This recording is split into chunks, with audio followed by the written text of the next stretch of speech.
Hey there! It's me, your old pal Obnoxio the Clown. I know it's been a while, but I couldn't help but crawl out of my clown hole once I heard what the Dandy Funhouse had planned for this episode of their show.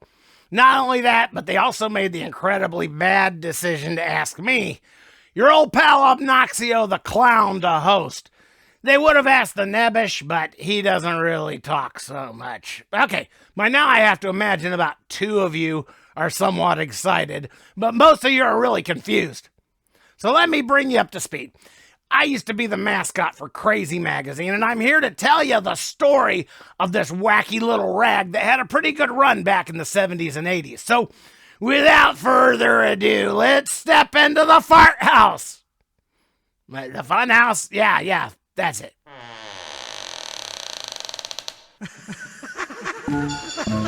Where am I?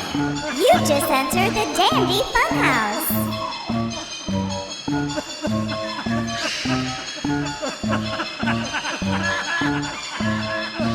Hello, and welcome to the Dandy Flophouse, Fun House, Fart House, whatever they call it, video show, podcast, and blog.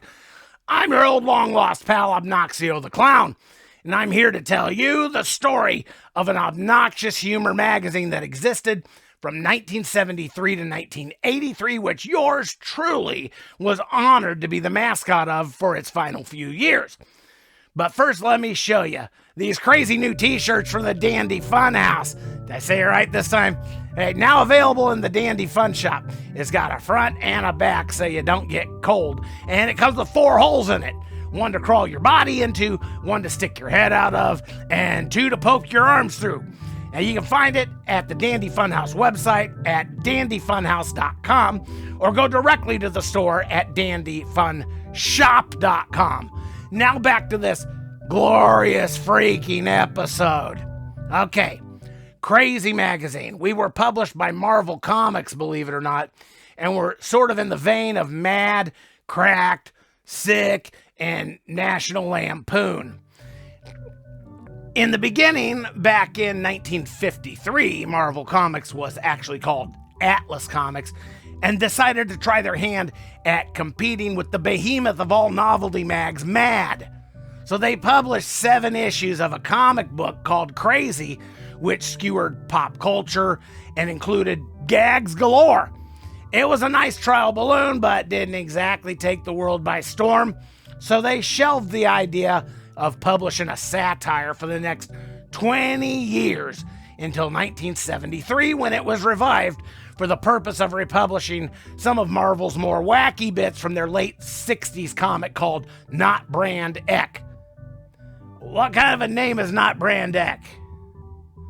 For some reason, they decided to give the old Crazy Magazine another shot at the title, crack its success, and kept things rolling under the guiding hand of the Marvel Man, myth and legend himself, Stan Lee, along with co-editor Marv Wolfman. Lee wanted to go for a straight-up Mad Magazine and cracked vibe, while Wolfman wanted something more along the lines of National Lampoon. And they came to an agreement somewhere in the middle, and this gave Crazy its own unique flavor, kind of like sardines a la mode. It was decided that Crazy needed a mascot, and so they kicked around ideas until they came up with a small buggy-looking guy in a floppy hat and some sort of black cape-looking trench coat thing, and they called this guy the Nebbish. Now later they gave Nebby the more proper name of Irving Nebbish. Now this Nebbish guy, he served as the mascot for Crazy for 7 years and did a fine job. I mean, I eventually stole his job. But no hard feelings, Nebby, you know what I mean? That's showbiz, baby. Now, Wolfman wasn't the only editor Crazy Magazine ever had. A man named Steve Gerber took over editing for issues 11 through 14 with a desire to set the magazine apart from its competition and try to convince the readers that the creators themselves were crazy. Now, Gerber's run as editor came to an abrupt end, however, when he published a very dark feature called And the Birds Hummed Dirges. Now, this featured high schoolers engaged in a suicide pact. I think Gerber went back to, making baby food after that. But he didn't work at Crazy.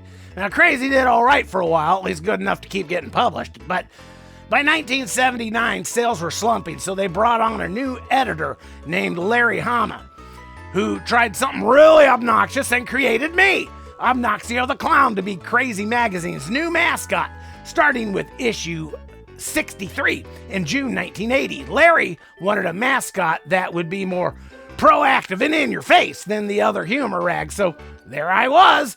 They modeled my face after some schmuck named Al Milgrom, and I was mostly drawn by artist Alan Cooperberg. Back then I had hair, today not so much.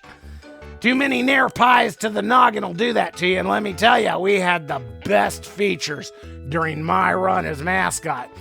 And those days were a blast. Now, some of my personal faves were the kinetic kids, where you'd flip 2 pages back and forth to give the illusion of animation and bring gross and violent pictures to life.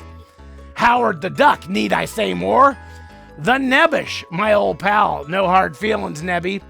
The Obnoxio the Clown fun pages, where I would bring you stupid puzzles and parodies. It's what I do. Pages stuff. Now, this is where they stuck all their random ideas that didn't work anywhere else. Comic book parodies, send-ups of famous comics like Casper the Dead Baby, Richie Rich, and stuff like that. Believe it or else. Yeah, Rapley's Believe It or Not, who knows. The 11th Hour Special, where we would parody song lyrics long before Weird Al stole our idea. Now, my favorite was our send-up of Paul McCartney and the Things. It was called Paul McFartney and the Things, actually. Fantasy versus reality, anti-nuke, gross encounters, and a whole lot more. And those were the days, baby. A couple decades later, we even made it into an episode of The Simpsons. I mean, it was a glancing mention, but, we'll take it. Now, come to think of it, that Krusty the Clown's act seems, awful familiar. Get my lawyer on the phone! I had a great time corrupting the world's youth. But like the bright burning star that I am, I got white hot and burned out fast. That's right. Your old pal Obnoxio, even he couldn't save the publication from the modern distractions this world was offering. Kids just didn't have time for good old-fashioned gross humor anymore.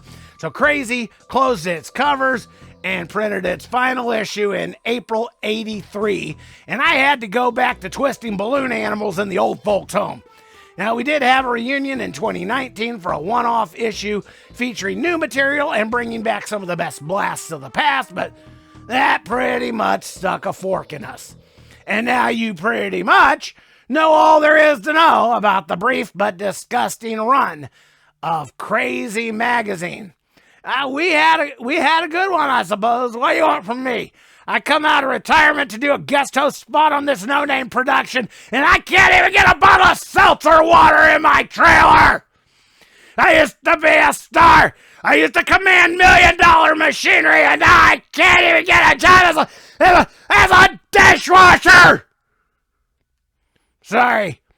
Sometimes I Rambo. You. Yeah, you. I'm talking to you. If you found any sort of redeeming value to this production at all, the producers of the Dandy Funhouse would like to encourage you to show your support and help them afford seltzer water for the guest house trailer by visiting the patronage page at the Dandy Funhouse website, dandyfunhouse.com. Supporters gain access to exclusive bonus features not available to the general public. Who knows, I may even come out there and show you a few comics I like. And super supporters get access to the exact same bonus features as the cheapskates. Plus, we're going to mail you something special from right here at the Dandy Fart House Studios if you provide your mailing address. Maybe a Nair pie.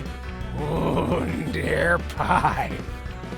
Podcast listeners can donate directly from the podcast app of choice if the app supports it. Look for a button with a little $sign on it usually. And 5-star reviews wherever you can leave them will always get our undying gratitude. There! Have I shelled for you leeches enough yet?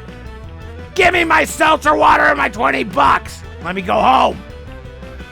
Thanks for hanging out, and come back soon right here to the Dandy Funhouse, where everything is always fun and dandy.